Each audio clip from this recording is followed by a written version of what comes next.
Federal Drive is presented by GEHA, Government Employees Health Association, proudly providing health and dental benefits to federal employees and their families. Visit GEHA.com. As Congress returns after the Memorial Day holiday recess, the things they left on their desk are still there.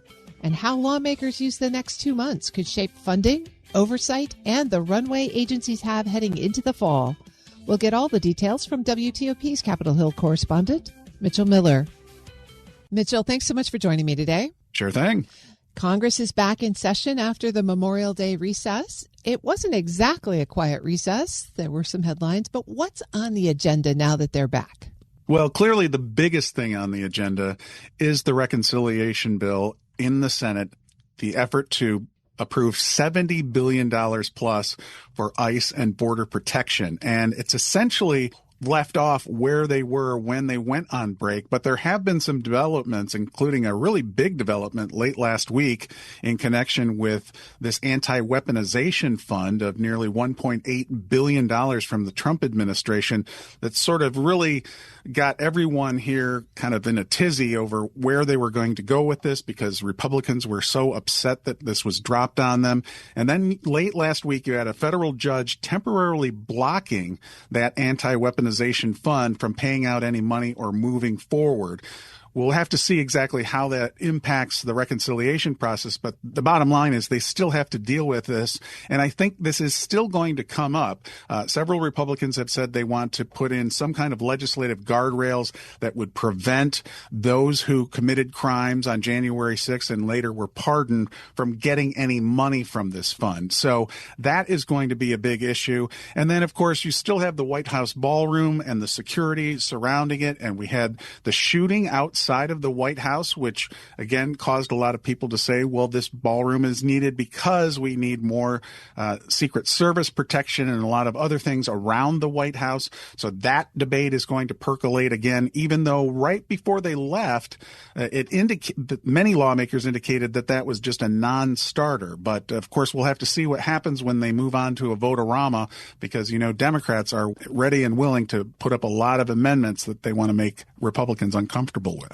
Mitchell, what is the path to passage through all of that briar patch?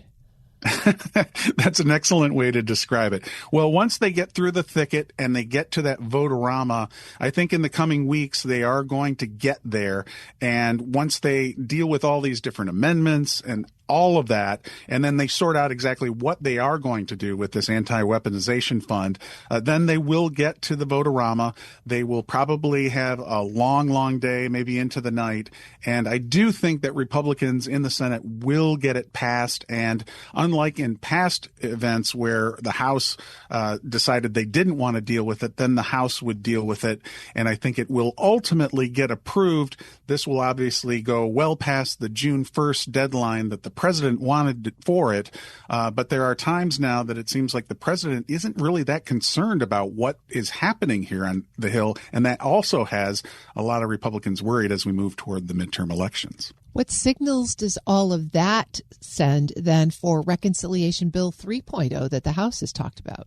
I just think that Reconciliation 3.0 for many Republicans, and they've said this themselves, may be something of a political pipe dream. I mean, they do want to get something more done before those midterms. There's a lot of talk about a variety of affordability bills and ways that they can help people as we head into the election season. But look at the calendar. There's just not a lot of time. We're already in the verge of summer here, and, you know, they're going to be gone campaigning in August. I just don't think that there's going to be enough time to get something done on 3.0. Mitchell Miller is Capitol Hill correspondent for WTOP. Well, Mitchell, let's talk about something they do seem to have some momentum around, and that's the markup of the 2027 NDAA. What are you hearing there? Yeah, that is a positive sign. The NDAA sometimes is one of the few positive signs of bipartisanship on Capitol Hill. And they did have the House Armed Services chairman release details of this $1.5 trillion piece of legislation. $350 billion of that is supposed to come through reconciliation. Going back to reconciliation, the committee chair, Mike Rogers, says he's pretty confident that they can get that through reconciliation, but he says they'll deal with it if they get knocked back by the Senate parliamentarian on any various issues related to it. But it is going to be marked up in the coming week, and there is confidence that it's going to move forward. The next question will be, however, what's going to happen with the defense supplemental that keeps getting a lot of discussion, of course, with everything that's been going on with Iran. And the administration has indicated that it will at some point provide a supplemental, but there's been no real firm figure. It's been estimated anywhere from $100 to $200 billion. Also, there's concern among Democrats that the Pentagon is lowballing the amount that has already been spent on the war with Iran. Last week, Democrats sent a letter to the Congressional Budget Office saying, we want you to sort out some of these estimates. The Pentagon comptroller has said the latest estimate from a few weeks ago was $29 billion. Many lawmakers suspect it's much higher than that, maybe $50 billion. So certainly a lot of issues still swirling around in connection with Iran as well. Along with that, Mitchell, one of the last issues that sort of ran the House out of town before Memorial Day was they didn't want to take a war powers vote that seemed like it was going to pass. What are you hearing there? Are they going to bring that back up? They are, and it is actually scheduled to come to the floor this week on Wednesday when the House gets back. That is very likely to pass, and that's why they pulled it right before, as you mentioned, they went on break. It was all set up, all teed up to be voted upon. And then at the very last minute, the GOP leadership pulled it. They said they had some quote unquote absentee issues. Obviously, when you only have a margin of 3 or 4 people who can make the difference on a vote, that's a big issue. And so it looks like it is potentially going to pass, and then we'll have to see what happens in connection with the Senate. The Senate has also teed up its own war powers resolution. There's supposed to be extensive debate on that in the coming weeks. So despite everything that's been happening in connection with negotiations between the Trump administration and Iran, those are still hanging out there for Congress. Well, Mitchell, maybe let's move to something a little less controversial. Let's talk about FISA. That's right. Yeah, FISA is usually one of our most controversial issues, but in this environment, it's not as controversial. There has been progress there as well. As you know, Section 702 is the big part of that. The House and Senate in late April passed an extension, but there's still a lot of negotiations related to it. There have been some bright spots in the House. Conservatives have backed off from a demand for a permanent ban on the Federal Reserve issuing digital currency. So that's been a big issue. And so they're still going to try to push ahead. I think that ultimately that this probably will pass. They still obviously need to work out a lot of details on guardrails related to surveillance, which is a concern for many lawmakers. What are the other top oversight hearings that are happening right now? One of the biggest will continue to be the House Oversight Committee looking into the Epstein files.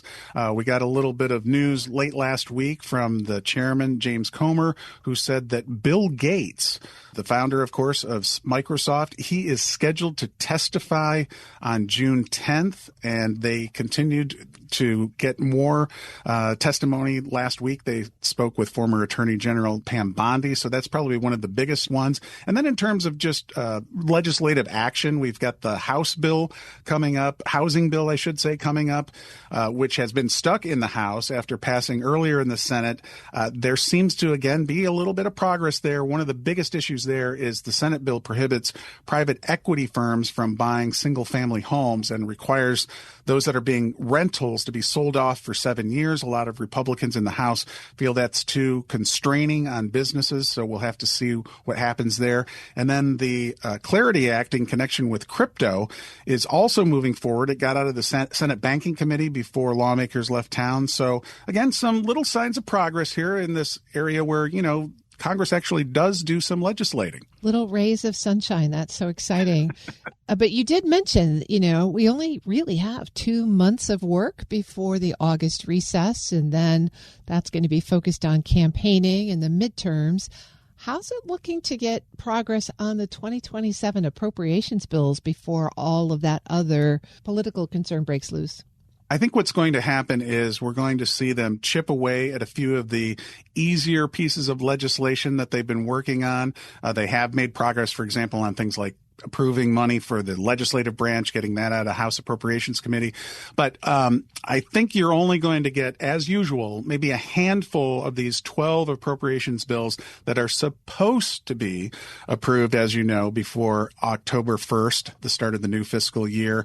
And there will be a lot of talk about regular order and getting all of this done. But it's just not going to happen because we haven't seen this happen for decades. So I think that they will make some progress and maybe pass a few of these bills and make more progress on some of the larger bills. But as far as getting it all done before the fiscal deadline, it's just not going to happen, I don't think. And then we'll have to get back into that old topic that we always bring up, partial government shutdown or a full government shutdown as we get to the fall. Mitchell, you left me in the clouds. Brought that sunshine for a minute. After those rays of sunshine, too, right? Mitchell Miller is Capitol Hill correspondent for WTOP. Mitchell, thanks so much for joining me. You bet.